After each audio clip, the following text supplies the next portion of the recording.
The landlocked country is the 41st largest in the world, covering an area of 652,230 square kilometres, with a population of 28,395,716, according to a recent census. The unemployment rate is 35%, with 78.6% of the labour force working in agriculture. Afghanistan has borders with China for 76 kilometres, Iran 936 kilometres, Pakistan 2,430 kilometres, Tajikistan 1,206 kilometres, Turkmenistan 744 kilometres, and Uzbekistan 137 kilometres. The population of Afghans is diverse and is made up of Pashtun 42%, Tajik 27%, Hazara 9%, Uzbek 9%, Aimak 4%, Turkmen 3%, Baloch 2%, other 4%. And of these, around 80% are Sunni Muslim, with the remainder being Shia. Afghanistan's legal export trade is worth around $547 million a year, which is dwarfed by the $38.4 billion raised from the country's opium crops, making it the largest producer in the world, with more than 640 metric tons of pure heroin thought to be smuggled out every year. Running at 30.5%, Afghanistan has one of the highest rates of inflation in the world. Scott, some of those statistics were rather depressing, weren't they? They certainly are, and I think one of the other goals that the people were being told that we were going in there to do is to curb the drug trade. Remove the burqas, give women their liberties, create a democracy, and curb the drug trade in Afghanistan. And of course, from the statistics you've seen, it's exploded since NATO forces have been there. And I've talked to U.S. Special Forces guys that actually quit and set up a bar in Kabul because they were so fed up with the hypocrisy of what was happening. And they realized, because they were going in doing the drug eradication operations. And the guy that they put in charge, the Afghan in charge of it, was of course the biggest drug dealer in the country. And when they would show him satellite photographs of what they were going to take out, he would mark off and save his own, and then make a big deal with Dynacorp to go in and film them eradicating his competition, because of course supply and demand, and they all understand the market now. So when this guy understood that they were doing this to drive the price up to make more money, he realized that, I mean, no, there's an offset here. If you're going to pump that much money into the country and do development and aid, and if you don't allow this drug trade to flourish, we're going to have to spend that much more of our own money in the country, or, I mean, you can't really curb the thing. So in other words, you've got the guns, you've got the drugs, and these guys that were close to the action realized they were being used as dupes. I mean, they were going in there and basically just driving up the price of the drug trade to help offset the cost to the West. So, Ben, Scott said before that that all the major players are now thinking, what's the best way of getting out of here, and with some dignity. Would you say that that's a fair assessment? Well, I think to come back to Scott's point, that it has to be acknowledged that we've had some major changes in government and administration since the Afghanistan war began. We now have an Obama administration in the United States and a coalition government in the United Kingdom. And the line from the coalition government is very much that our objective is security. And that means the safe withdrawal of British troops and the elimination of the terrorist threat in Afghanistan as it is perceived by the UK government. Is there a terrorist threat? Do people in Britain have anything to fear from the Taliban? Well, I think the danger is in the extraction of coalition forces in the region, is that it could potentially create a vacuum where drug lords, warlords can move in and clearly lead to the failing of a state. I mean, it's already a very disparate region. Now, in those lawless areas, anything could happen. The growing of heroin, the production of terrorism, it's impossible to say. But the point is they will be lawless areas, and that represents a danger to the region and a danger to the international community. Well, of course, they've just had elections, and we have to ask the question, is Afghanistan really ready for Western-style democracy? Around 4 million Afghans ignored the threats of bombs, violence, ambushes and Taliban terror attacks to cast their votes in the country's parliamentary elections. The result was the lowest turnout in the 4 polls staged in Afghanistan since Hamid Karzai and his interim government was installed, and hundreds of reports of widespread fraud surfaced even before the polling stations closed. One district received its specially designed, transparent and tamper-proof ballot box, but no ballot papers, while observers say they were locked out of another station as election officials frantically filled out ballots in the name of their candidate of choice. Each of the 249 seats attracted around 100 candidates each, and with untold millions of dollars being spent on campaigning, illegal vote buying and other fraudulent electioneering practices, it became obvious that a seat in government is worth more than the $2,200 monthly salary attached to it.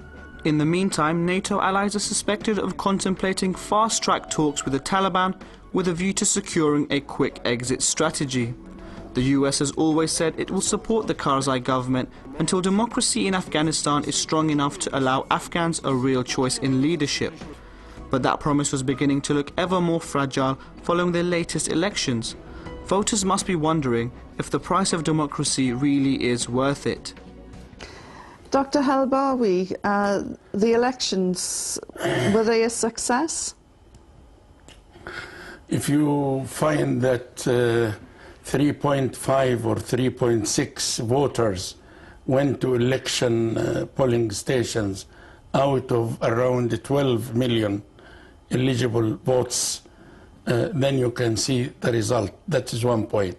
Well, why did they stay away? Was this their way of saying that they don't have any faith in the system, or were they afraid because of the threats of terror attacks? Both of them. Both of them. Not only they don't have faith in the system, they don't have faith in the democratic process itself, because they are accustomed for a long time ago regarding their jirga, lawyer jirga, and they respect that. It needs time to change them, but not under military occupation. But should we be trying to change them, or should we let them develop their own system? Through education, through development, through peace corps, through development programs, but not through 150,000 officers from America and most of the world. This is not acceptable at all. You don't know the psyche of the Afghan people, whether they with Karzai or whether, even if they support America, but you don't, psychologically, they will not accept any foreigner.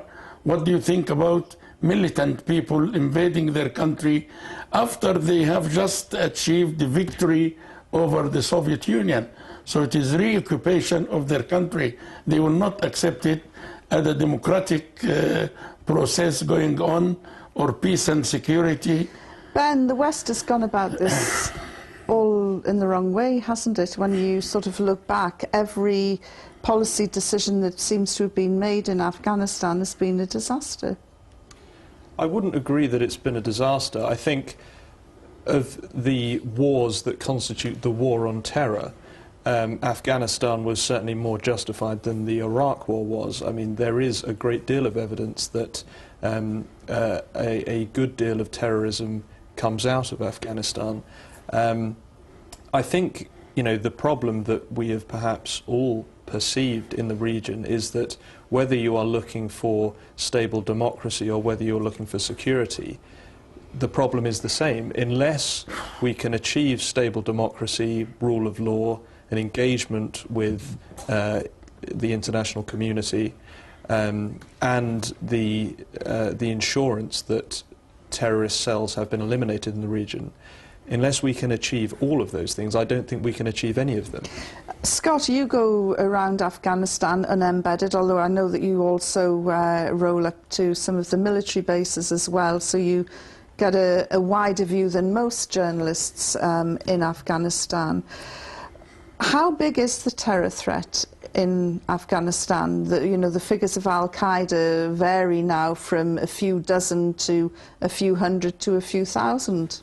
Well, I think people do, misunderstand what the Taliban is and what the Al-Qaeda is. I mean, they sort of blur that, and it was one of those things that in the beginning it was, the two words were used, and now it's just the Taliban is used to mean terrorist. The ones that we're fighting there, and the Canadians are losing a lot of guys, I mean, these are illiterate, peasants in the areas around where the bases are. They're putting artillery shells out and taking our guys out in vehicles. They couldn't find Kabul on a map. They wouldn't know what a map is. They can't read a map. They don't have any animosity towards Canada or towards the notion of who we are. They're not going to spread terror from Afghanistan outward. And I couldn't think, I mean, maybe Nepal would be somewhere we could put the terrorists if they're going to base themselves somewhere more remote than landlocked Central Asian country like Afghanistan, where everybody knows coming out of there. I mean, you can monitor if they've got a stamp, if they've been there. I mean, that could be a potential threat. You don't want them in Central Europe. I mean, somewhere plotting their deeds. If they're going to be somewhere, that's where you want them. And that's where the Americans put Osama bin Laden, when they put him back, when they took him from Somalia and planted him back. I think it was in 1996. They returned him to the warlords. I mean, it was the Northern Alliance that they put him into Jalalabad because they figured other than the moon or Nepal, where can he do the least amount of damage to us would be in Afghanistan. So to come back and say that, you know, we have to create a secure environment, it pretty much creates itself. I mean, if we leave them alone, we are in a hornet's nest. We kicked the hornet's nest and we're standing in the middle of it now, and we're taking these tremendous casualties.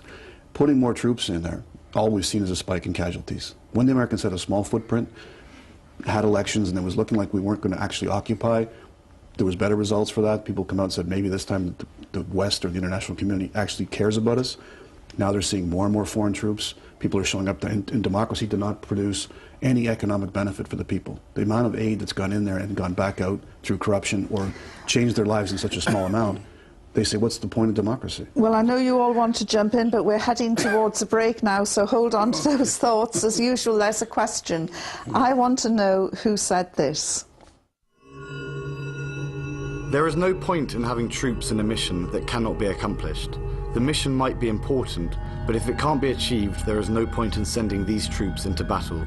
Part of the problem is that counterinsurgency requires a credible local partner. Stay tuned for the answer right after the news.